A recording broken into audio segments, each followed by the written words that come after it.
ఆదేశాల మేరకు మన కాల్దారి పంచాయతీ వారి యొక్క హెచ్చరిక ఇది మత్తా తుఫాన్ ఈ రోజు నుంచి అండి, అంటే ఈ రోజు 26వ తారీఖు అండి, ఈ రోజు నుంచి 29వ తారీఖు లోపల ఏ సమయాన్ని ఈ మత్తా తుఫాను గంటకి 70 కిలోమీటర్ల వేగం నుంచి 100 కిలోమీటర్ల వేగంతో రావచ్చండి.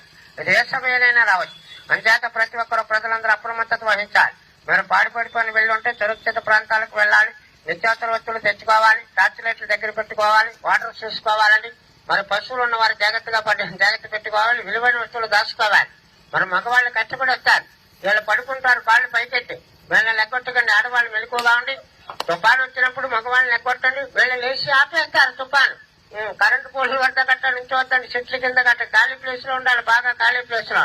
ఇది ఈ రోజు నుంచి 29వ తారీఖు లోపల ఏ సమయం వరకు మన కాల్దారి పంచాయతీ వారి యొక్క హెచ్చరిక ఇది మత్తా తుఫాన్ ఈ రోజు నుంచి అండి, అంటే ఈ రోజు 26వ తారీఖు అండి, ఈ రోజు నుంచి 29వ తారీఖు లోపల ఏ సమయానైనా ఈ మత్తా తుఫాను గంటకి 70 కిలోమీటర్ల వేగం నుంచి 100 కిలోమీటర్ల వేగంతో రావచ్చండి. ఇది ఏ సమయానైనా రావచ్చు. అంచేత ప్రతి ఒక్కరు ప్రజలందరూ అప్రమత్తత వహించాలి. మీరు పాడిపడిపోయిన వెళ్ళి ఉంటే సురక్షిత ప్రాంతాలకు వెళ్ళాలి.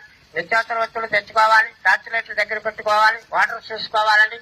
మరి పశువులు ఉన్న వారు జాగ్రత్త పెట్టుకోవాలి, విలువైన వస్తువులు దాచుకోవాలి.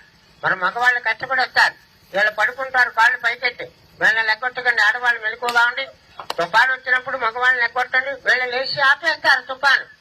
కరెంటు పోల్లు వద్ద గట్ట నుంచి వద్దండి, చెట్ల కింద గట్ట ఖాళీ ప్లేస్ లో ఉండాలి, బాగా ఖాళీ ప్లేస్ లో. ఇది ఈ రోజు నుంచి 29వ తారీఖు లోపల ఏ సమయానైనా రావచ్చండి.